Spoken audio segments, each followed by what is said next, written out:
Hi everybody, welcome back. I'm the Strategy Professor, and today we're going to be looking at the new support items for Season 11. So as always, if you enjoy the content, please be sure to like and subscribe. It really helps out a ton. Check out the rest of the content on the channel as well. We stream every night starting around midnight Eastern Standard Time, only on YouTube. Usually go till about 4 or 5 a.m. Eastern Standard Time. Very friendly, chill community. We'd love to have you. And check out the rest of the offerings on the channel as well. We do fresh patch notes and tier lists for every patch, and then we have tons and tons of topical guides as well. So best one tricks, how to micro better, how to macro better, what is luck in League of Legends, how can you overcome luck, what is dodging, when should you dodge, and just dozens and dozens of other guides, so be sure to check all that out. And this video is going to be part of a series in where I break down all of the key items and give you an in-depth analysis by role. So there will be, I guess, like five or six different videos about this, and I'm going to keep you updated as the PBE changes. As there are different adjustments on every patch, I will keep you updated as well, but this is just to kind of give you an idea of what's going on so far as of September the 30th.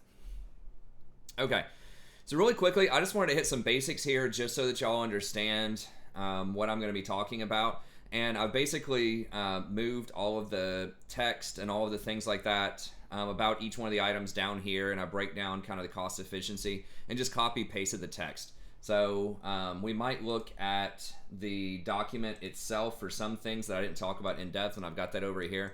And if you want to find that, just look up preseason 2021 Mythic and Legendary Items Preview. Just Google that. You can find this, and then this breaks down the items as well, although it doesn't have nearly as much analysis as I'm going to have for it. But if you want to find it, play along at home, look at some of those items, and that's where you can go. And if you want access to this Google spreadsheets, you can kind of, look at it yourself when you're trying to make some decisions about what you might want to do in the future or test out on the PBE or whatever. I'll have a link to this Google Doc in the description. I'll also have timestamps so you can jump around to your favorite part. And yeah, let's go ahead and get in here. So I just want to hit a couple of preliminaries before I start talking about the items specifically, just so you kind of understand where I'm coming from if you've never thought about any of this stuff, just to help you conceptualize what makes certain attributes of items very powerful. So these are the gold values of every stat, and it's very important to think about overall gold efficiency, because the more efficient an item is, the more power overall that you have with that item. So for example, if there's a 2,000 gold item and it's 100% efficient, then you're getting full gold value out of that item. It's a good buy, right? But if it's 200% efficient, that means you're getting 4,000 gold worth of items, and think of 300 gold as a kill. Right, so that's almost 7 kills worth of free stuff that you're getting just because you're buying a very efficient item. Now, some things are really difficult to calculate, like certain actives and certain kinds of stats are really difficult to calculate and very situational and require a bunch of other conditions to be met.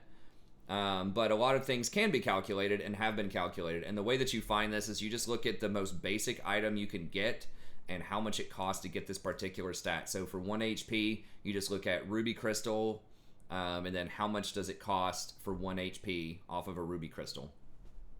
Okay, so here are just some baseline values. 1 HP is about 2.66 gold, 1 mana is 1.4, 1 armor is 20, magic resist 18, 1 AP is about 22, 1 bonus attack damage is 35, 1 on hits 25, 1 attack speed is 25. 1 magic pen is about 37, 1 movement speed, 1 flat movement speed is 12, 1% magic or mana per 5 is 5 gold, 1% HP per 5 is 3 gold, 1% CDR is about 27 gold. They're changing how CDR works. I'll explain that here in just a second. 1% plus healing and shielding is about 35 or 36, and then 1% movement speed is about 40. Okay, and there are lots of other stats, but that's mostly what you'll need to think of for this video when we're thinking of support items. Okay, now resistances. Okay, so when we start thinking about armor and magic resist, I've got the formula right here for you. It's just, you can kind of read over that, see what it is. It's 1 minus 100 divided by whatever the resistance type is equals the percentage of resistance. So what that means in all practicality, and I'll show you how to do this easily on your calculator if you want to figure this out. I go ahead and do this for you for all the items in the video, but if you're ever trying to play along at home, you just basically do 100 divided by 100 plus however much armor it is, and then you look at that number and that'll tell you the percentage. So for instance, if someone has 50 armor, you do 100 divided by 100 plus that value divided by 150. It gives you this number. And then you think of how much of that, how much more would it take to get to 100% right there. So it would take about 34, 33. So that means that it's going to block about 33%. So 50 armor is going to block 33% of physical damage.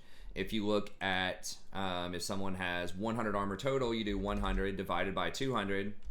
That's an easy one, 50%, right? So it's going to block, if you have 100 armor, it's going to block 50% of incoming damage. And I did some and magic resist is the exact same way. So I did just some really quick thresholds here just for some relatively simple math to help you understand. 25 magic resist is a 20% damage reduction. 50 magic resist is 33%. 75 magic resist is 43%. 100 magic resist is 50%. And then 200 magic resist is 75%. So as you can see, each point of magic resist gets less and less valuable as a percentage of reduction as you get more and more of it. So as the first 25 is 20%, the next 25 is only a 13% increase, the next 25 is only a 10% increase, and the next 25 after that is only a 7% increase. Okay, so you start to lose value if you stack the same kind of resistances a lot. Okay, and then just an example of why it's important to balance out and try to predict the type of damage that's going to be most important that the enemy has, and also why it's important not to stack the same kind of damage on your team, like all AD, for example. If you've ever wondered why that is because the enemy can save a ton of gold just by stacking armor instead of having to buy health or magic resist to go with it. So for example, let's say that you buy 1,000 flat health, that is 2667 cost, 100 armor is 2,000, your total cost would be 4667, okay? And the effective HP, so how much damage would have to be dealt to you to kill you would be you'd have 2,000 effective HP versus physical damage. So it'd take 2,000 damage to kill you, but it would only take 1,000 damage to kill you. You'd only have 1,000 effective HP if you were versus magic, because your armor wouldn't have any value whatsoever, right? And if you were just to go out and buy 2,000 health, just flat cash for 2,000 health to get 2,000 effective HP, it would actually cost you 5320. So the fact that you can get 2,000 effective HP against physical damage for only 4,667 gold means that you're saving about 600 gold off of that purchase. So that's actually going to be very beneficial for you in that instance, right? Instead of just buying all health. That's why people don't just buy all health, because health is not very efficient. It's versatile, right? So it's good against magic damage. It's good against physical damage. It's good against true damage. So it's good against a lot of different kinds of damage, but it's not going to be the most efficient thing to buy most of the time if you can specialize. Okay, so that's how resistances work, just really quickly.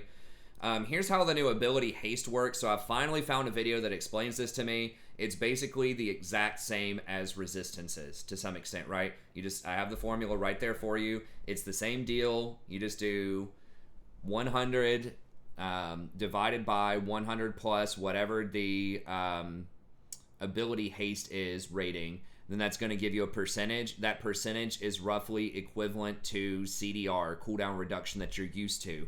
So if you want to think about things in terms of CDR, that's a great way to convert it. You just use the resistances formula. It's the exact same thing that they're doing. So if you have 28 ability haste, then that's going to be roughly equivalent to 20% CDR.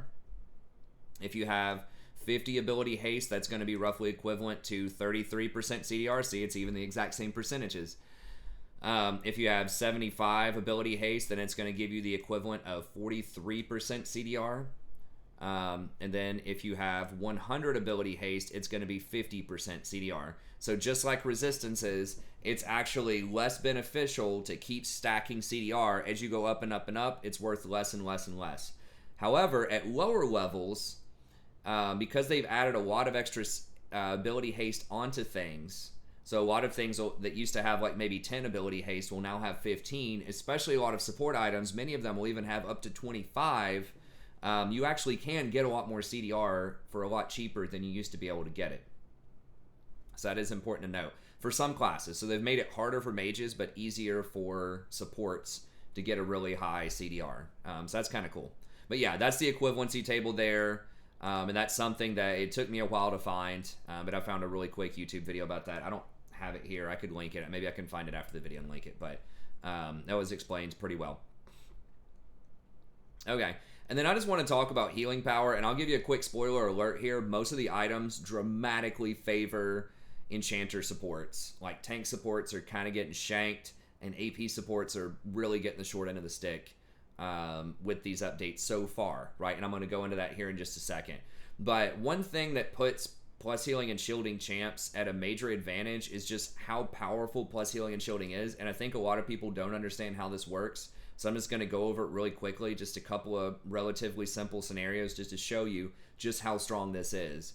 Okay, and this is the main reason why champions like Janna, Lulu, Soraka, all those champs, Sona, are usually near the top of the win rates in solo queue. So sometimes you see a couple of different champs sneak up there and get kind of high, but if you look at the entire history of League, and you look at the highest win rate champions in solo queue, most of the time I see enchanters because they scale the best. They just have the best raw stats. If everyone's even in the game, no one's making any spectacular outplays, everyone's just doing their thing, then enchanters are just going to come out on top a lot of the time just because of how hard they scale. So shields scale with resistances. This is the biggest thing, right? Because in a lot of games, shields don't factor in armor. This game does. It's like your shields are wearing the armor that you're wearing. So magic resistant armor also protects your shields. And damage has to work against resistances. So damage has to go against resistances in order to, get converted, right? Versus shields scale with resistances. The more armor you have, the more effective your shields become. So for example, a 300 shield on 100 armor requires 600 physical damage to break. So, it may not look like much. Sometimes the shield's like, oh, it's just a 300 shield, not a big deal. It's like, well, if that person has 100 armor, it's basically a 600 shield for physical damage, right? Because 100 armor reduces physical damage by 50%. So in order to break a 300 shield, you have to do 200% more damage, right? So 600 damage, or 100% additional damage. 600 damage divided by 50%, or multiplied by 50%, I guess, gives you 300.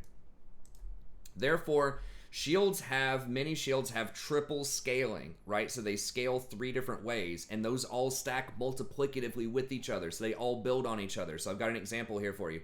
So you have whatever your base shield is, then you have to add on the AP, right? So plus whatever AP you have times the AP ratio on the shield for the champion.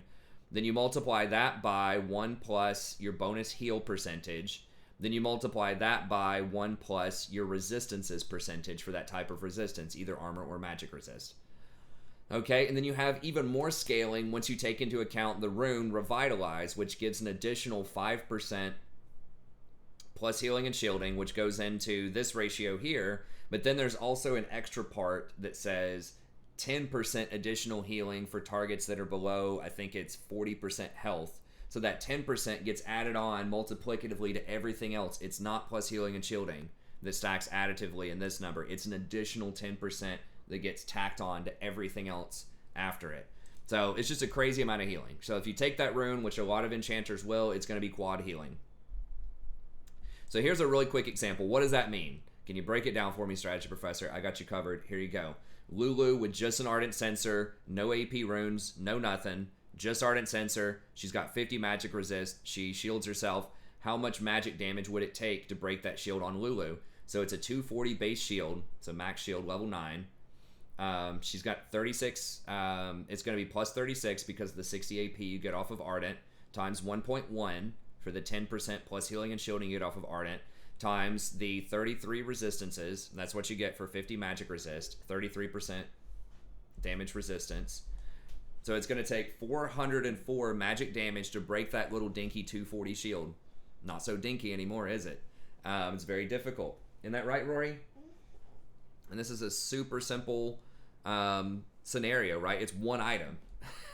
Now, what if we just do 2 items? We're not even going to go crazy with 3 or 4 items. Let's just do 2, right? And remember, these items are extremely cheap, too. Ardent Censer is only 2,300 gold, and Mikail's is only 2,100 gold. That's another thing that makes enchanters really strong, is their items are very cheap.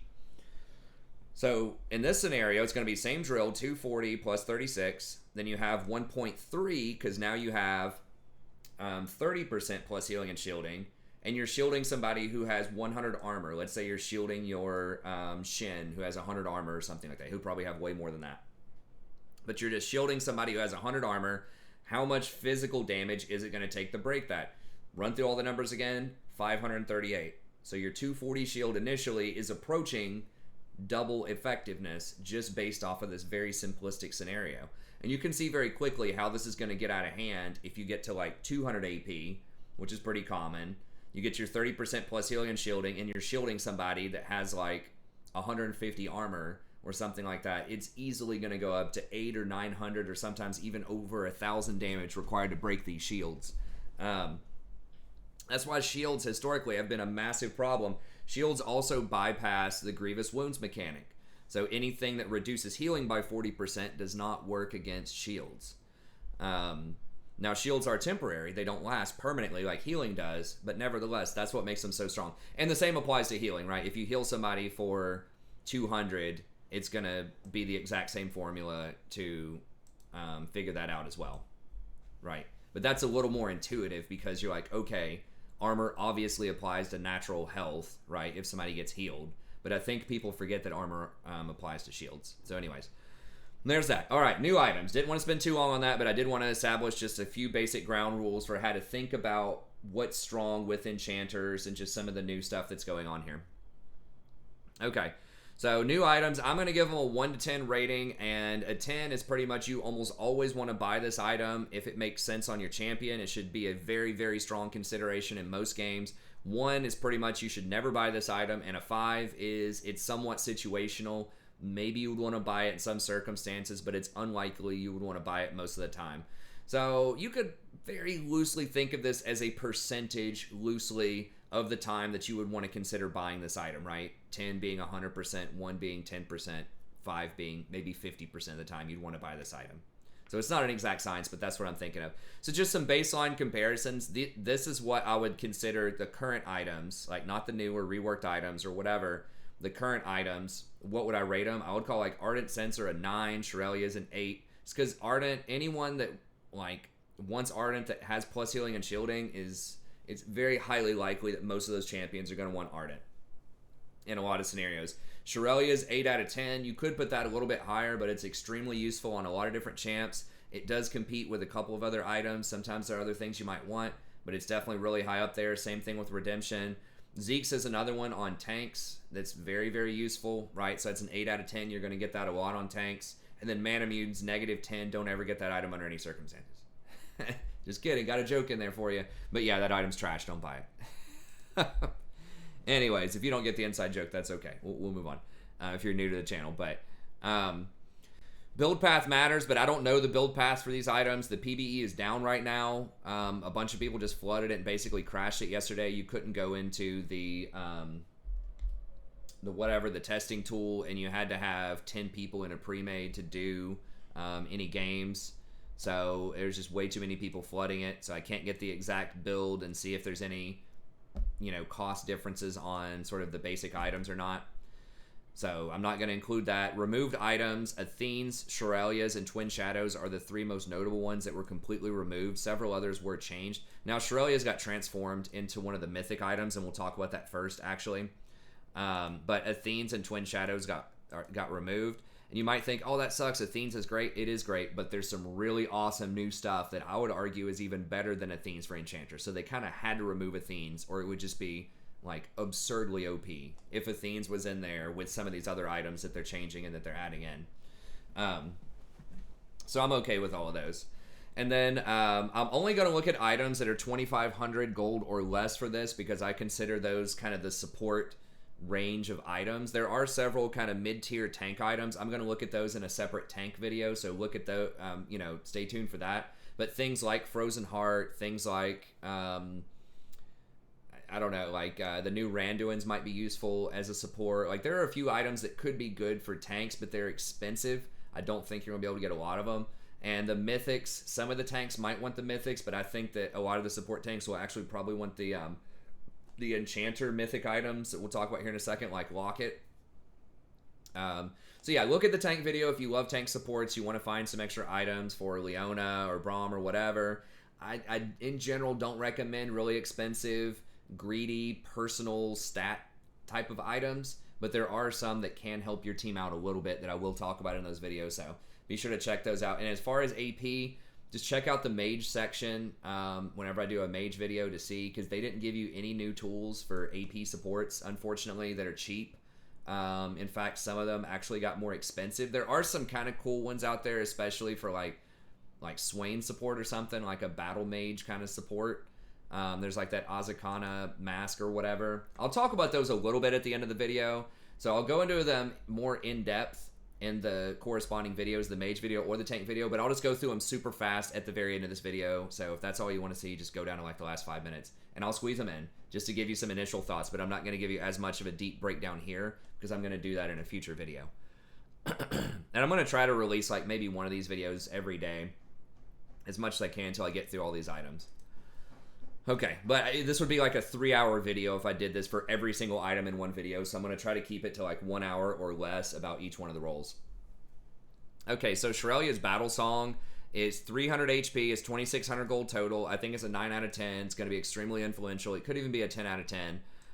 But it's 800 gold worth of health, 300 health, 25 ability haste, which is roughly the equivalent of 20% CDR. That's a lot of CDR. 540, and then 10% movement speed for 400 G. So that's really nice. So you move really fast. You have a decent chunk of HP. You don't have any armor. You don't have any magic resist. You don't have any plus healing and shielding. And you don't have any regen. So you don't have like fairy charms or reju beads or anything like that. So it's just kind of raw sort of utility. And this is great for just engage type of champs in general. So we'll talk about the active, then I'll talk about who might want to use this. So Inspire, it grants you a nearby ally's 40% decaying movement speed. Now I hate the word decaying because I don't know what that means. Is it linear decay? Does it lose 10% per second? Or is it multiplicative? Does like it lose 50%, you know, after 1 second and then flatlines after that? We don't know. So we'll always have to test it out and see. But probably strong. It does last for 4 seconds. Each one of your allies for their next 3 attacks or ability hits against champions get an additional 60 to 100 damage for 3 hits. So if you think about maybe in the, you know, when you're like level 9 or level 10, that's going to be 80 damage per champion for 3 hits. That's 240 damage. So times 5 champions, that could be 1,200 total damage that you're contributing with this item in addition to getting to engage on people. So that's a heck of a lot of damage. It's very difficult to quantify that, but I think the number is, it's damn good. That's what I think it is. Now, it doesn't say what the cooldown is. I don't think, I'm going to assume it's probably 90 seconds. I think that's what it is right now. It might be 2 minutes, but that's really, really good. So it's like the same thing as it is now, but it's a hell of a lot more damage. So the stats are weaker. I think the current Shurelya is like 118% efficient all by itself. It's 2,000 gold. So you're paying an extra like 500 gold, and you're basically getting some more CDR, a little bit more health, but the big thing is just getting this damage. So yes, you know, this would obviously be great on, you know, someone who wants to be able to engage from the enchanter spot. If you have like an Olaf on your team or a Darius or just something else that wants to get in there and close that gap, it is a really strong item. So Bard would love this. 20% CDR is going to let him make more plays. He really likes the movement speed to go around and get the chimes. So Bard is a huge user of this. A lot of other roaming type of supports that don't necessarily have to have a bunch of resistances, so who don't need the armor or magic resist as much. So like Rakan comes to mind as well. Loves the movement speed, loves the CDR, great engage ultimate. Health is going to be really solid on him. And then maybe like a Thresh. You know, his ult isn't as important for the 20% CDR, but that is more hooks. It's more fishing. The movement speed is good for roaming. You do have the 300 health. He does get some armor from his souls, so he's a little bit less. Now, could you run this on something like a Leona or a Nautilus? Potentially. You are going to be a lot squishier when you come in, but you do have Aftershock to help you out a little bit there. So it's worth considering. Like, you will be squishier, but, obviously it's super powerful. So you got to kind of weigh that. Is it worth it? On someone like a Lulu, this could be pretty good. So just people that especially have a really nice engage, because that's really the big combo, right? Is if you have a good engage, you pop Shurelya's and you get the rest of your team to run in there and follow up on that engage and do a ton of damage. That's sort of the combo, right? So typically you want something with a big, relatively guaranteed engage. That's why I think Bard and Rakan would probably be the biggest beneficiaries of these. But I could see like Leona or something, especially pretty low cooldown ult to begin with, nice engage. Maybe Nautilus, good engage, can get people in there. So I think it's going to be pretty good. And then the mythic bonus, all of your other legendaries that you buy are going to give you 3% movement speed. So once again, champs that want to go fast, that's going to be helpful. Now, realistically, in a lot of games, you're probably going to get like 3 items, right? You're going to have your warding item. There's a new warding item as well, but you're going to have boots, warding item, the new control ward item, and those are going to be 3 of your item spots, right? So you're only going to have 3 other items, so probably 2 legendaries. So at most, you might get 6% movement speed, but overall, I think very strong, definitely worth considering, particularly, like I said, on hard engage champs. Or to counter their hard engage. So if you're playing Janna and they have like an Olaf on their team and it's just going to be really hard to get away from that, to kite them, that could be a good situation. Now, our old friend Locket of the Iron Solari is back. If you don't remember this item and its former glory days, get ready because it's probably coming back on the market. So I think this is going to be a little bit stronger than Shurelya's just because the raw numbers on it are absurd. Like, Shurelya's is a little conditional, right? It's like, okay, your team has to actually run in and get those hits to get value. Now, I don't know how long these stay empowered.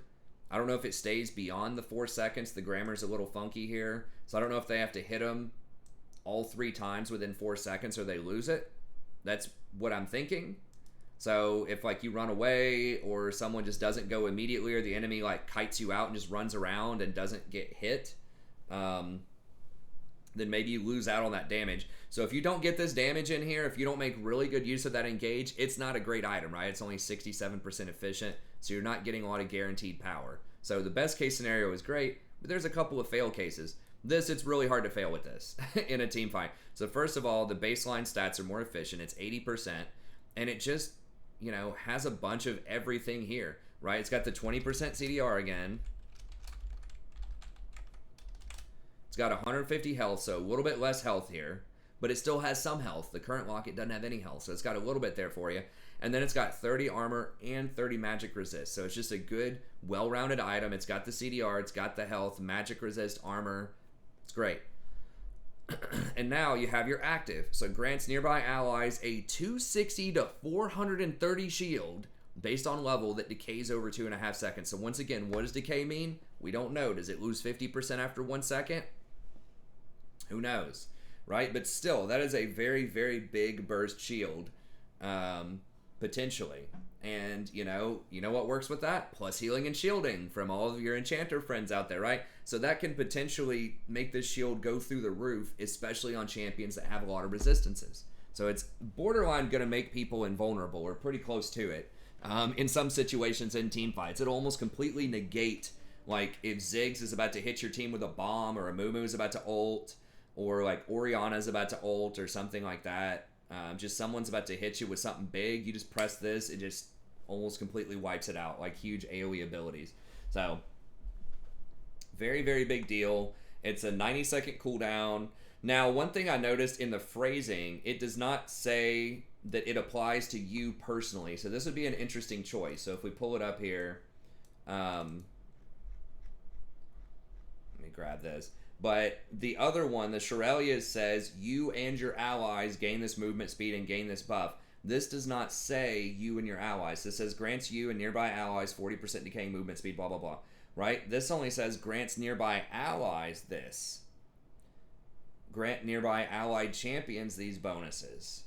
So that leads me to believe that maybe this does not apply to you personally. And that would be an interesting design choice. If that's the case, it might be a 9 instead of a 10. But that would make you squishier, significantly squishier, but it would be something that could help out your whole team. So I think that'd be an interesting balance, and that might keep it from like junglers playing this or like tanks top lane taking this item. It might dissuade people from taking it who aren't supports. So that could be a pretty good move. And then it has the old passive that they swore they wanted to get rid of for invisible power, but now everyone around you is going to get armor and magic resist. But once again, that may not be you. But even if it's not you, even if it's 4 people, it's still about 800 gold value baseline.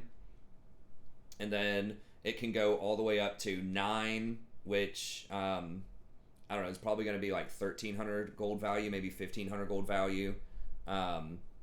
So, you know, I think it's pretty good. It's got like great efficiency early on, especially if it applies to you. And just that really good scenario where you just pop it is nice. And it doesn't have the health scaling on it anymore. So you can get it as a squishy enchanter that's not building a lot of health. How they tried to, you know, balance this before was they took all the health off of it and they said that you have to buy a lot of health to get this to work, because they were trying to discourage people from stacking Redemption and Locket every game, because that's what was happening in Season 7 prior to the Ardent Censer. People remember Ardent Censer as kind of the marquee item in the Enchanter era of Doom. I don't know why everyone hates that era so much, but really for the first few months, it was Redemption and Locket. I'd been pounding the table on Ardent for like 5 months before people started building it. Believe it or not, people did not used to think Ardent was that good.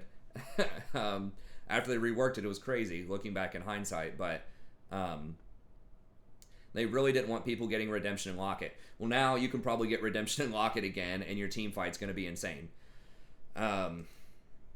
So, yeah, I think that this is going to be an extremely strong item. So who would want this?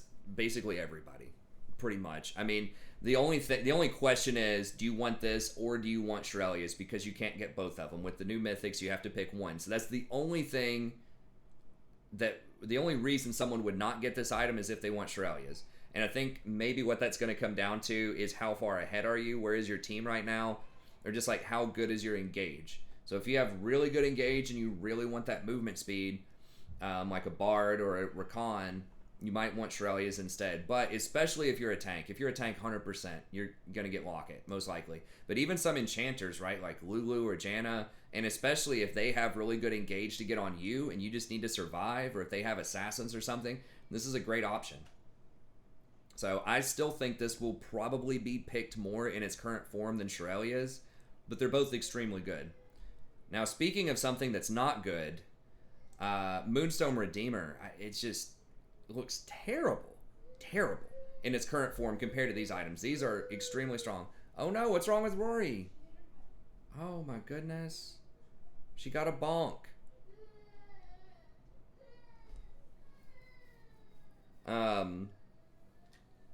But Moonstone Redeemer, I mean, look at this thing. So it's got 150 health, okay. It's got the 25, okay, so 20% CDR. It's got mana regen on it. It's like, okay, but you're already going to have so much mana regen off of your base items, off of your, you know, your Ardent Censer and your new Water Wand or whatever the hell it's called. We'll talk about here in a second. That's like super OP. You're going to have a lot of mana regen. So I don't think... I mean, I'd prefer not to have that stat and to have something else like armor, magic resist, move speed. I mean, there's a lot of other things I'd rather have than this on my sort of marquee mythic item. But anyways, it's only 55% efficient. Like, that's really bad. That's really bad. Like, this is 80%, which is not great, but it's like, okay. And then this is like 67, but it's like, okay. I mean, the ceiling on that's huge. But this thing's only like 55%. And what gets me about this is how it's worded. When affecting champions with attacks or abilities in combat, heal the most damaged nearby ally for 30 to 60. So like 45 on average at level 9 or 10. Health. And it has a 2-second cooldown. So every 2 seconds you heal somebody for like 50, which sounds good. Each second spent in combat with champions increases this healing by up to 100%. Okay, this sounds good, but look at how it actually plays out, right? So, over a 10-second fight, and most fights are probably not going to last longer than 10 seconds, right? You get in combat, okay, 50 on the first heal, and I just picked 50, even though that's higher than average, just for easier math.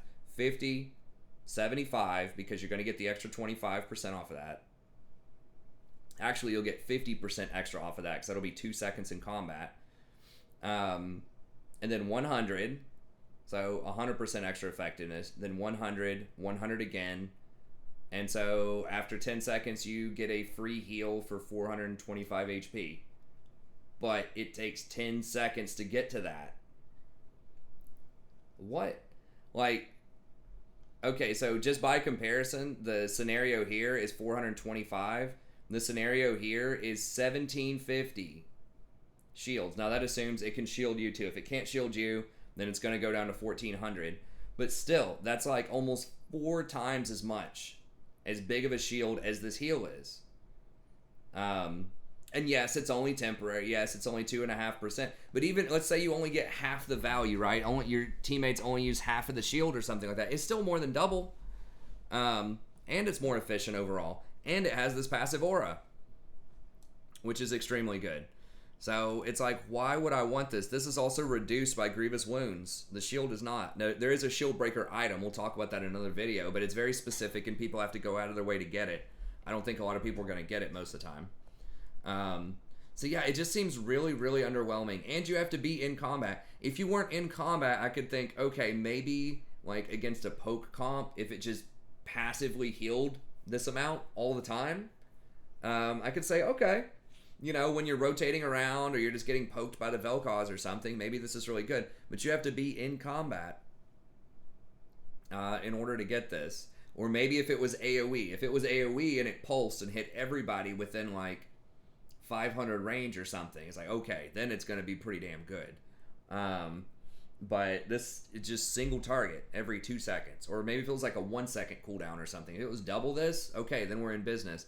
But it just takes so long, 10 seconds to get that value too. Locket, instant. Right? Because in 10 seconds, key people on your team might be dead. Right? If like Zed's going on your AD carry, you don't have 10 seconds to heal him. You need something now to like stop them. Or like Hecarim's charging onto your backline. Jarvan dunks somebody. Rengar jumps out of nowhere. Or Kha'Zix or something, right? Like, there are so many scenarios where the fight is not going to be 10 seconds. And you need something that has a much faster reaction time. So, I don't see why anyone would ever get this. I mean, maybe there's something that I'm missing. You do get extra ability haste per legendary, so you can get like 10 extra ability haste. But once again, you're going to get a lot of ability haste off of your items, and it gets less and less effective the more that you have. So, I don't know. I think that's pretty terrible. Like, it seems OP when you like think of the concept, like passive, like, you know, massive healing. But in practice, it's not. Yes, it does scale with plus healing and shielding, but so does Locket. So, I don't know. I just probably take Locket every day of the week. Okay. Chemtech Fumigator is the next one they mentioned. So this is basically Grievous Wounds for Enchanter. So it's got 45 AP on it, 15 ability haste, which is about 13% CDR, and then 100% mana regen, which once again, I don't think that's necessary. You're already going to get that off of other cheap items. And it's cursed. So dealing magic damage applies a 40% grievous wounds to enemies for 2 seconds. So you have to really keep damaging them. Just hitting them with one spell is not going to stop it. So auto attacks do not work, which is important. Now, Pix's little bonus stuff is magic damage. So maybe like with Pix, or maybe there's some stuff where you can do magic damage and make it work. But I guess like Ardent Sensor imbues your attacks with on-hit magic damage. So I think that would keep this applied, although I'm not sure. But either way, Grievous Wounds for 40%. If you immobilize somebody, then it turns it into 60% Grievous Wound. So it's like, yeah, you can get this. Yeah, it's okay, I guess. It's 88% efficient. But the problem is there are so many other like powerhouse items you could be getting as a support where you just, like the AD carry just needs to get it. And there are great new options for AD carries to get Grievous Wounds, or other mages, or just anybody but you. Because you have these massive, massive buff items. We'll talk about one here in a second with Staff of Flowing Water. But you just ain't got time for that. Because you're giving your whole team huge, huge buffs. So, you know, your Vayne or whoever just needs to sacrifice a little bit of personal DPS and suck it up and get that Executioners, because you ain't got time for this. 2,100 gold on a support budget is a very big deal. You could have Staff of Flowing Water for that money, or you're very close to getting something like an Ardent Sensor, which is just astronomical value. So they really, really need to be getting Executioners. So the only time I would recommend getting this is if you desperately need plus healing and shielding and your team just absolutely refuses to get it. Maybe you have to get the Fumigator, but in general, I think it's a really bad buy if everyone's actually being smart on your team, which, I mean, that's a big if, but... Okay, Staff of Flowing Water. This thing is absurd. I put 11 out of 10. This might be the most OP item, period, on the patch that no one's talking about. It's not a mythic. It's a normal item. This thing is absolutely nuts. This is Ardent Sensor 2.0. It might even be better than Ardent Sensor, and you can buy it with Ardent Sensor. Neither one of them are mythics. You can have both of these at the same time. So what makes this item so ridiculous? Well, it's 2,100 gold, so it's cheap. 60 AP, 15% plus healing and shielding. Okay, that's extremely good.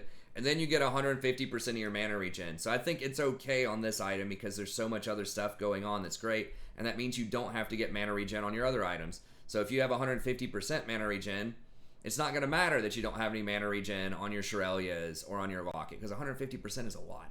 That's going to tide you over in a lot of situations. And especially if you're going to be getting Ardent or you're going to be getting Redemption to go with it, which you probably are, you're going to be soaked in mana regen.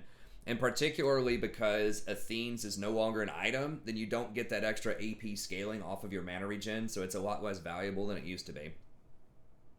Okay.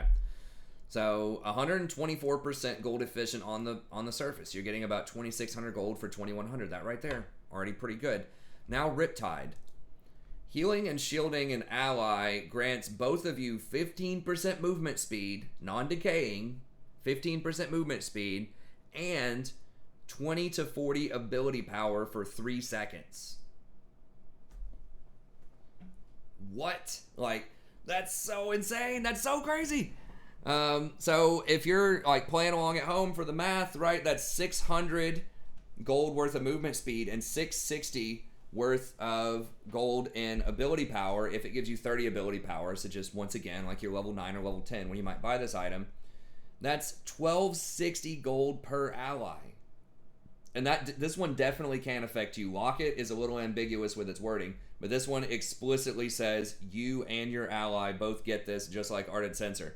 So I think what they were going for here is, okay, you could get this instead of Ardent Sensor if you have an AP bot lane. So if you have a Swain bot or Vagar bot or Heimerdinger bot or whatever, Vlad bot, then you can get this and feel like you're still doing something useful as an enchanter. This would be obviously amazing with Swain or Vlad bottom lane. But there's a lot of champs where, you know, they just have random ability power ratios. Kaisa, for example, is going to be able to use that ability power. Think about like Kog'Maw's got some ability power ratios. There's a lot of stuff. And even if it doesn't affect your AD carry, it affects you. You're going to have more free ability power. So, you know, it's going to be a 90 AP item. Like in the mid game, even if it didn't affect any other allies, if it just said, hey, you get 90 AP, like baseline, and you get 15% movement speed, and you get all this other stuff for the same value, this would be like a 3,500 gold item. Oh, are you leaving, Rory? Okay, come here. Let me give you a hug real quick. Yeah, I gotta get for you. Oh, yeah. Okay, can I give you a kiss on the head? No. There you go. Okay. Oh, Dad gave you a hug. I'll give you a hug too. Okay. Have fun today. We'll play later. Okay, Daddy loves you. Okay. Oh, she's going off to daycare. Stayed up pretty much all night prepping this and trying to get you guys this video. I know a lot of people want this information. I had fun thinking about it. So anyways, even if it didn't affect an ally, even if it was just you heal or shield somebody and you personally get these stats, it would still be an insane item. But every person on your team can get this buff. It's very simple. All you have to do, even on champions, you wouldn't even think that you can spread this buff to everybody. You can. You get the Font of Life rune. Here, let me pull it up real quick. If you've never thought of this, if you've never visited my channel before,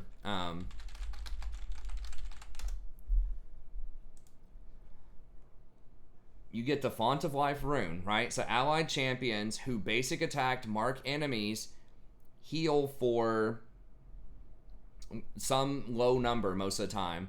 It triggers Ardent Censer because it counts as a heal that comes from you. So if you just slow them, then anyone that auto attacks, anyone that you've slowed, is going to get this buff. So if you're Bard, for example, and you just auto attack someone with your Meep and it slows them, and someone auto attacks that person, they get it. If you're Janna, you just slow somebody with your W. Lulu, you just Q somebody.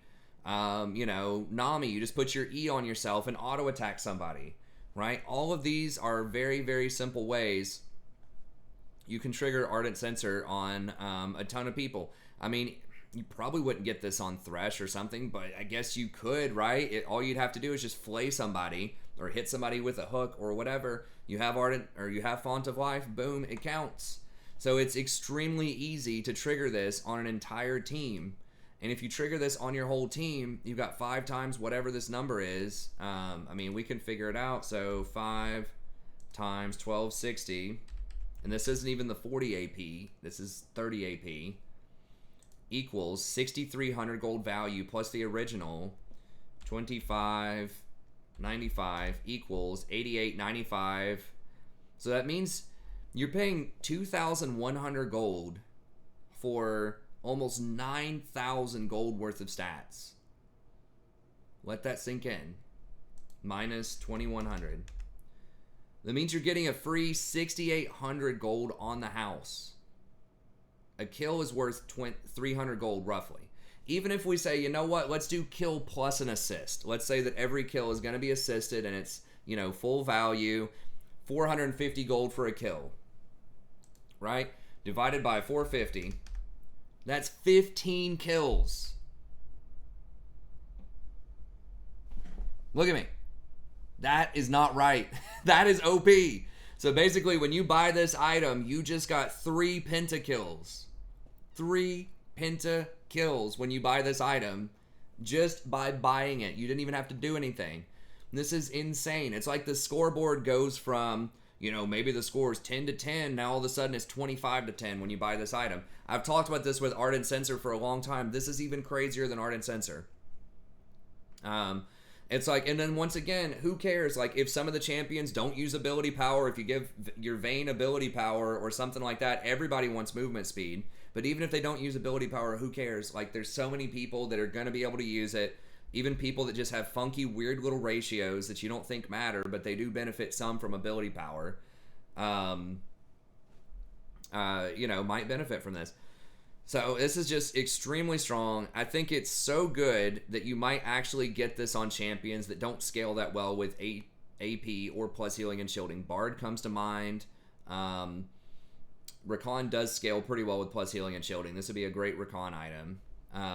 But yeah, this item is nuts. I mean, this is the kind of thing that might actually go through, because a lot of commentators are going to skip over this. They're going to be like, oh my god, there's this crazy damage dealing mythic at 3,200. It's got true damage on it. Or, stuff like that, right? They're going to be tripping out about the assassin items and all of that. And I would not be surprised if this slips under the radar.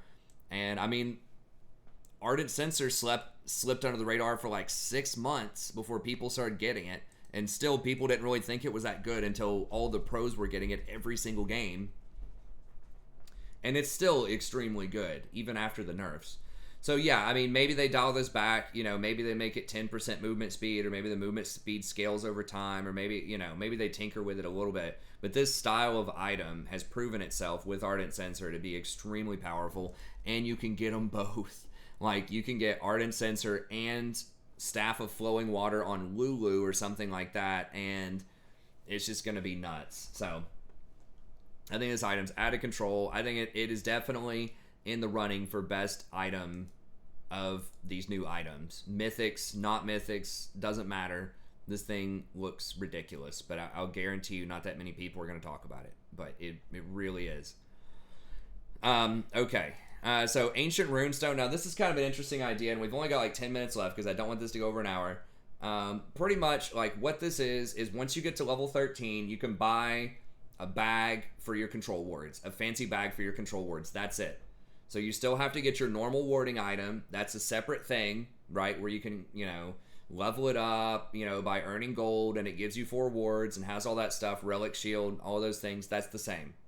Okay, this is an extra thing you can buy. You don't have to buy, but if you want to have extra, like if you want those control wards sitting in your inventory, they're giving you a bag to put them in, and that bag comes with some benefits if you want to buy it. Okay, so it's 1,000 gold. You can only buy it at level 13. It gives you an additional +1 ward and +1 control ward limit once you transform it. You have to place 20 wards. I think maybe it's if you've placed 20 over the course of the game.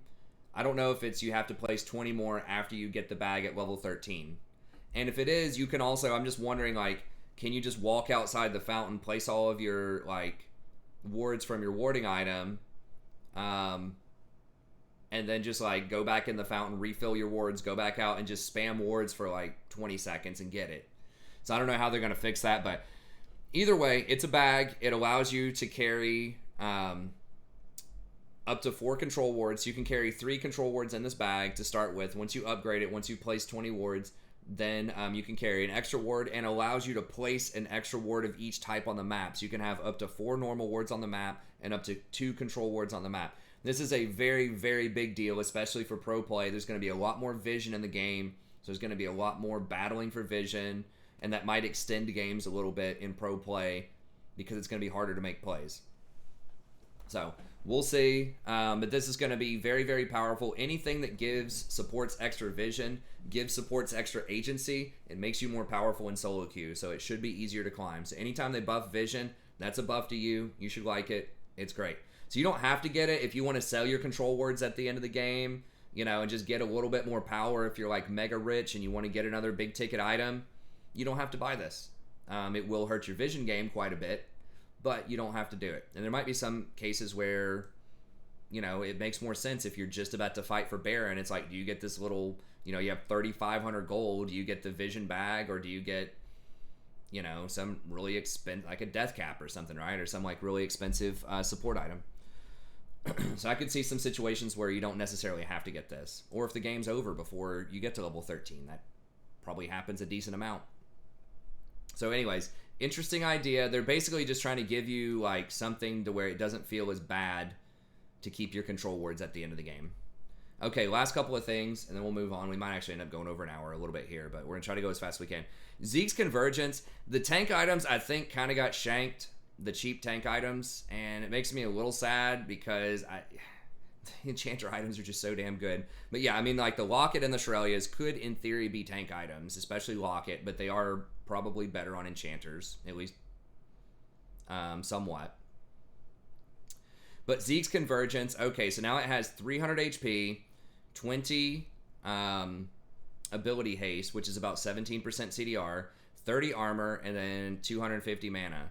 So it no longer has any magic resist on it, and I believe right now it's 60-30, so it has 60 armor and 30 magic resist. So the 300 HP is nice, that's 800 gold, but that's not going to make up for losing 30-30. That's like 1,200 gold worth of resistances that you're losing, and you're only getting paid back 800 gold, so you're losing 400 gold value on the resists, and it costs an extra 100 gold. Seems like a pretty bad deal to me. The mana's the same. You do get 7% more CDR, basically, so right now you only get 10% CDR, so you get a little bit of a bonus there, but I think it's still rough. You're going to be a lot squishier with it. And they changed Conduit, and it's hard for me to tell like if this is going to be better or not. It's easier to understand, and it's less situational. But I think in ideal situations, it's worse. But it might be better in just average situations. So pretty much, you tag a partner just like you normally do. And then whenever you immobilize an enemy, so whenever you stun an enemy, slows do not count. It has to be a stun or a root. For the next 4 seconds, your partner's attacks deal an extra, just say 35 damage plus 1.5% of your total health to the target. So if you have like 1,500 health in kind of the early game, when you might get this, the early to mid game, around level 7 or something like that, then you're going to be dealing, it'll be like 17 extra damage. So we'll just say you're doing 50 damage on hit when you factor in the total health. So that is more damage on hit than the current version. The current version, you have to cast your ult. and it gives your AD carry effectively like 15% extra bonus on hit damage based on their AD. So if they have 100 AD, you're only doing 15 extra damage. If they have 150 kind of in the mid game, then you'd be doing like 22 on hit damage. So this one has you dealing like 50. So that's quite a bit more, but it does not have the circle around the support anymore, which does 40 damage per second AoE to multiple targets, and it does not have the slow. So it did apply a 30% slow that stayed with somebody even if they got away from you. I think it was for an extra 2 seconds. So that slow is really, really powerful, especially on champions like Rakan, or really anybody like Leona, Nautilus, anyone that wanted to go in. The slow helped you stick to people a lot more, and you did a lot more damage, up to 400 damage whenever you went in, if you were able to stick to them the whole time. So you're losing some of that utility, but you are gaining, and it lasted for 10 seconds before. That's another thing. So you had 10 seconds of all of that bonus going on. Now it's only 4 seconds. However, it is more upfront damage. So if you're trying to burst somebody out and you jump on them, with a Pantheon or something like that, this is going to give a lot more burst. Now, it is their attacks and their spells deal this damage. Now, it's only once per attack or once per spell. So you can't just, come at them with a Rumble Flame Spitter and just delete them, right? Where every tick of the Flame Spit would trigger this. So it's once per spell cast or once per attack. You also can't double proc it with Gensu's Phantom Blade, and you can't proc it on multiple people with Hurricane. I don't believe. So it's once per attack, basically 50 extra damage, and later in the game, it could go as high as maybe up to 75 damage on hit, once you get to like 2,000, 2,500 health, something like that. It could be even better. So it's tough to say. I think it will still be the go-to item for a lot of tanks. I think you'll probably do like Locket, Zeke's. It does have the HP, which does, go pretty well with Zeke's, and there are certain tanks that do scale pretty well with HP. So it's interesting. I think it's nice. I think they needed to remove the change initially because it was a very confusing item. So this does make it more clear exactly what it does. So less utility, more upfront raw damage, costs more. The stats are a lot weaker. You're very vulnerable to magic magic damage, if you notice that here. So you got to be careful because there's no magic resist on this item anymore. But overall, it's still pretty doable. I think that this is going to be one of your go-to items, although it is arguably weaker than it is currently. It's close. It doesn't have a cooldown that, you can do this a lot, right? You can use this in a laning phase. You don't have to wait on your ult. So just anytime you hook them with a Thresh, anytime you want to jump on them with Pantheon, you can jump on them with Rakan and trigger this. This might actually be a little bit better for Rakan. I don't know. Anyone that has an easy way to go in there and just root people. Leona obviously can be good. And I assume this refreshes. And if you hit multiple targets, it can only trigger once per attack. So even if they have a multi-target spell, so if you do a Leona, you ult and you stun 4 people with a Leona ult and on a ramp or in a choke point or something, and then your partner is Rumble and Rumble drops an ultimate on top of them, it can only trigger once per spell, once per attack or per... I don't know if that would trigger 4 times on those people. I think it can only trigger once per spell, but can it trigger once per enemy per spell? I don't know. Jury's out on that, but... Anyways, it does work with magic users, though, so they're trying to allow more AP bot lanes with Staff of Flowing Water in this. So, anyways, interesting change. I like the direction. It's a little more simplified, especially once they clean up their grammar here. It's a lot less funky, so I think it's a good direction. Might be slightly worse. Now, Knight's Vow, this one is just straight trash, I think. Unless I'm misunderstanding something about this. This looks really bad. So, it's 400 HP, so that's good. It's got a lot more HP. It used to only have 250s. Now it has 400. So a lot of stuff is getting more raw HP, but less resistances. Then it has 10 ability haste, so 9% CDR. Okay, that's pretty close to 10 CDR. It's not that much of a nerf. And then 200% health regeneration, which is a pretty bad stat outside of the laning phase. It's okay. And then it's where's the armor? where's the magic resist? Like, what's going on here? Right? You're squishy as hell, right? You have no armor anymore on this item. It's only 83% efficient.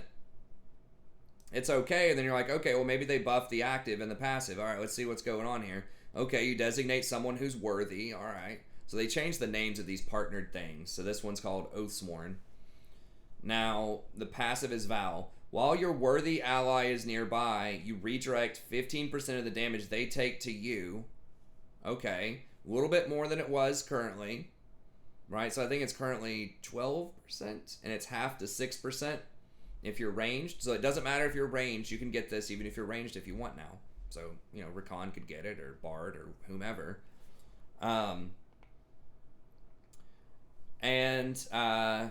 If they have less than 50% health, you gain a 35% bonus movement speed while running towards them. Okay, so it's really fast if you want to, like, run back towards them. So that would be nice for Rakan to run back and, you know, get on top of stuff.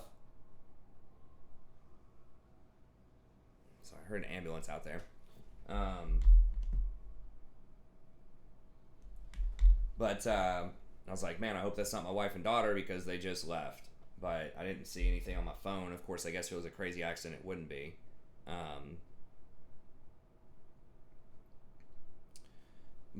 Anyway, so where's the healing? Right? So you don't heal anymore based on the damage they do. So you're just taking a hell of a lot of extra damage, presumably true damage, and you don't heal anymore. So before, that was one of the really cool things of Knight's Vow, is if you put it on a high DPS target, you got a lot of extra healing. They were keeping you up with their damage. So you don't have the healing anymore. You don't have the armor anymore.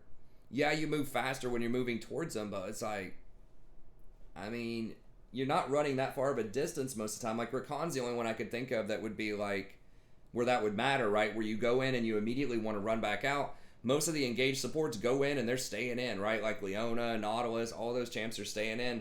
Or it's a pure tank that's already going to be really close to the back line, right? So it's like a Thresh chucking hooks or something it's not going to matter that much. So I don't know. It does not strike me as being that useful, especially since one of these stats here, the 600 gold, is not even that great outside the laning phase. It's extremely skimpy.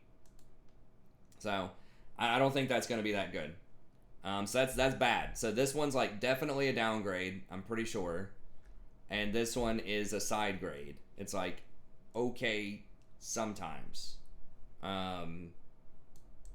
Like probably worse in the best case scenarios, but maybe better in the average scenario. Okay, and then what do we have? Mikail's Blessing. So this replaces Mikail's Crucible. And let's see what this has. Okay, first line, plus 30% healing and shielding. What? Like, dude, that is so nuts. That's so crazy. Because the freaking flowing water thing, the other thing that's OP, is 15%. So you can get plus 45% plus healing and shielding off of 2 items now. It used to be like you'd have to go like 3 or 4 items in a lot of cases to get 40% plus healing and shielding. Now you can do it in 2, right? And that doesn't even include redemption or you know, any of the other items that you might be getting. So Ardent Sensor, right? So there's a lot of plus healing and shielding on the table. So you can comfortably get to like 70% plus healing and shielding, right? If you have Font of Life, Mikail's flowing water thing, and then Ardent Sensor and Redemption, right? And then you're gonna have to throw on your Mythic in there somewhere, and probably drop off your control wards late game, but still, like, it's possible. So anyways, that's a lot of plus healing and shielding, and then it has 13% CDR, okay, respectable, 200 HP, okay, not bad, and then 150% mana regen. Okay, good. So not bad, right? Once again, mana regen, not always the greatest, but you do want one of these types of items to balance out your mythic, because the mythics don't have any mana regen on them. At least the 2 good ones don't. So that's not bad. And then we have the active. So it's 128% just by itself. It's like, okay, yes, you did lose the 40 magic resist on it, but you got all this other great stuff. I think that's worth it. Quicksilver gift. Remove all crowd control debuffs from an ally champion and heal them for 100 to 200. 2-minute cooldown. So it's basically like the QSS.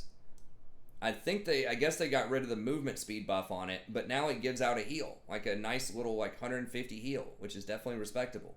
So that's very, very good. And the fact that it says all crowd control, I'm wondering if now that's going to apply to suppression as well. So could you use this? Now, this is the other thing, kind of like Locket, though. It says an allied champion. So does that apply to you or not? So are you going to be able to cleanse off the Morgana that just binded you or not? So that's a pretty big question. But to me, it looks like a grand slam. Like, this item's already extremely strong, and especially on something that scales really well with plus healing and shielding like a Soraka or something, this is just going to be nuts. So yeah, I think that is that's extremely good. Extremely good. Okay, now we're pretty much out of time, but I'll just hit a couple of the other tank items. I will note that Gargoyle Stoneplate, which has been very common on a lot of tank supports, they bumped up to 3,300 gold, and I just think that's too expensive for what it's trying to do. But we'll hit on just a couple of the other ones, and once again, I'm going to talk about all of these items more in different videos. Just other stuff that could run into like tanks or AP champs might get. I think these proper tank items are pretty bad for support. Locket's just going to be better. So this is pretty much like going to give you a lot better wave clear, and if you stay in combat, you're going to do more damage with the Immolate. So maybe people get this. It's 3,200 gold though, which is very expensive. So I don't know. It's possible, but I don't think so. This is kind of like Iceborne Gauntlet, which is not that great. I think the tank items are probably the worst, or some of the worst class of these mythic like new items. AD Assassin stuff, not going to happen. I mean, you know, if you think about Senna or Pike, some of these could be pretty good.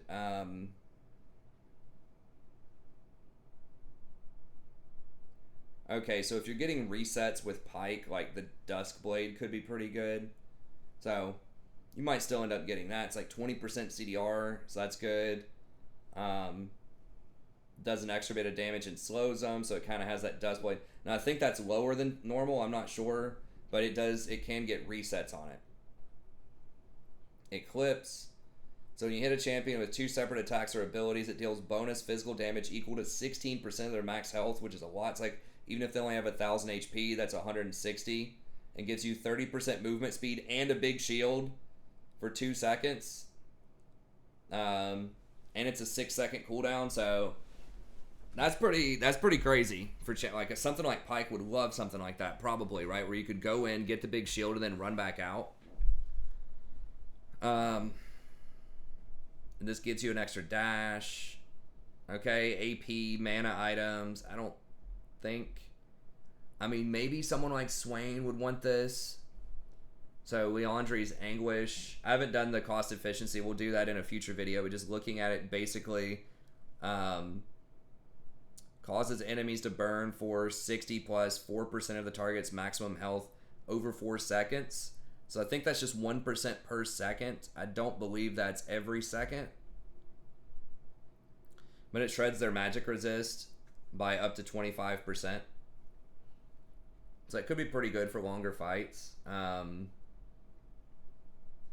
Hextech Rocket Belt. Now this is like a Hextech Proto Belt, you know, on crack. Like, it's more AP. It is more expensive, but that's a lot of damage, the 250 to 350. And this is why people who are tripping out saying, oh, Akali's not going to be able to get anything, Katarina's not going to be able to get anything. It's like, well, I mean, this item's going to do a hell of a lot of damage. I mean, yes, it's not, maybe not quite as good as Gunblade for those champs. And, you know, we'll see about that, but this is a lot of damage early on. And it's AoE. So when you stay in combat, convert 100% of this bonus damage. You do 15% bonus damage into true damage. So if you stay in combat a lot, this could potentially be pretty good. I'm not sure if you'd get it instead of like that rocket belt, but it definitely can be pretty strong. And then Night Harvester, damaging an enemy champion does a large amount of damage and grants you a lot of movement speed for 1.5 seconds. So not super impressed with that. 80 Fighter Mythic's not going to apply to support. Then we get down to the Enchanters. And then we get down to some of these tank items down here. Critical Strike, that doesn't matter. Force of Natures, this is 2,900, so a bit on the steep side. If you stay in combat longer, you get more movement speed and more magic resist. So it's like, it's okay, but it's a selfish tank item. Doesn't do a lot to help your team, so I don't recommend that usually for supports. And this is the Shield Breaker item, but it's 2,800 gold. The other stats are kind of lackluster. Doesn't have crit, doesn't have attack speed, so it's like, yeah, someone could try to counter your big shields on Locket or like all your plus healing and shielding on a Janna or something, but they're going to have to go really, really far out of their way to do that. And I just don't think a lot of champions are going to want to do that. I mean, if they want to pay 2,800 gold to counter your shield as Janna occasionally, and that stops them from getting Trinity Force or something else like that, that might almost be a victory right there in and of itself.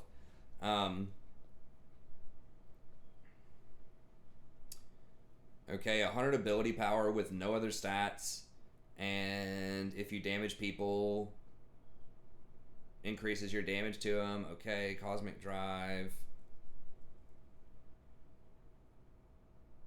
Gives movement speed, okay. I mean, dealing damage with abilities grants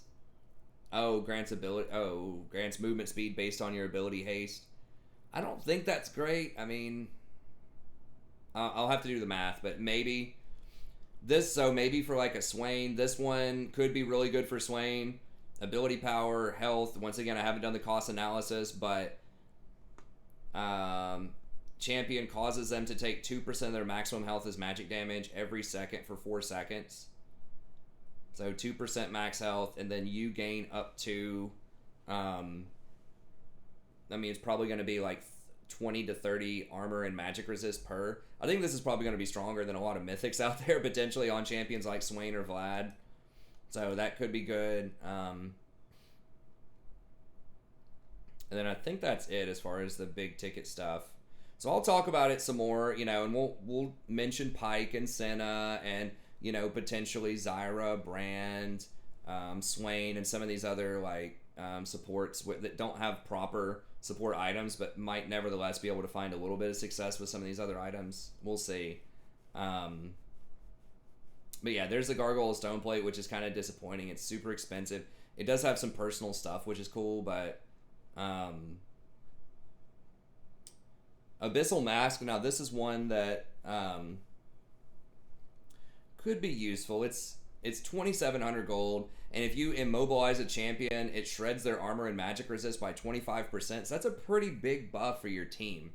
So maybe running something like that on a champ where you need the 60% magic resist. You could even run this on something like a Rakan, maybe, but obviously on something like a Leona or a Nautilus would be good in the right circumstances. But yeah, that shred, the 25% shred is actually a pretty big deal. So maybe this would be definitely one I would consider. It's got pretty decent tankiness, and it helps your team out. Frozen Heart is kind of disappointing. I thought they were going to make it 2,500 gold, but we'll talk about that more with tank items, but it doesn't look that good to me. Randuin's Omen, this is the other one that I'm thinking like maybe okay. So like what the Mask and Randuin's could be good depending on the situation. This one, when you use it, and it's a 20-second cooldown now instead of a minute and a half, but slow nearby enemies, and you reduce all of their attack damage, so all of their AD, by 10%, and their critical strike by 20% for 4 seconds. So that is kind of like an exhaust-ish that can be AoE and affect multiple targets in a fight. So that could be a really good like counter to other crit striking champs. So it's not just you personally that's immune to crits, but it helps your whole team deal with crit champions. This would be great against Yasuo, most 80 carries, if you can get close enough to him to trigger it. Hell, you might even be able to get something like this on a Rakan or something else that can dive on that back line. So this one's interesting. But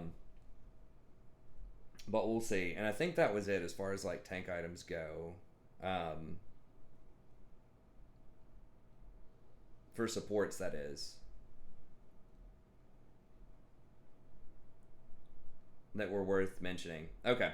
Yeah, that's going to be it. So we did go over time a little bit. So stay tuned. I will cover the other roles. We'll try to at least do, like I said, maybe 4 or 5 of these videos just to cover like a lot of the major roles out there. But anyways, it looks exciting. I'm excited. There's a lot of stuff that looks really fun to play around with. I think that enchanters, unless they nerf some stuff about this, are going to be in a really strong place. And then I also, I think that stuff like Leona and Nautilus will still be available. But yeah, the enchanters in particular are going to be super strong. But yeah, that's it. Thank you very much. Have a good day, and we'll see you next time.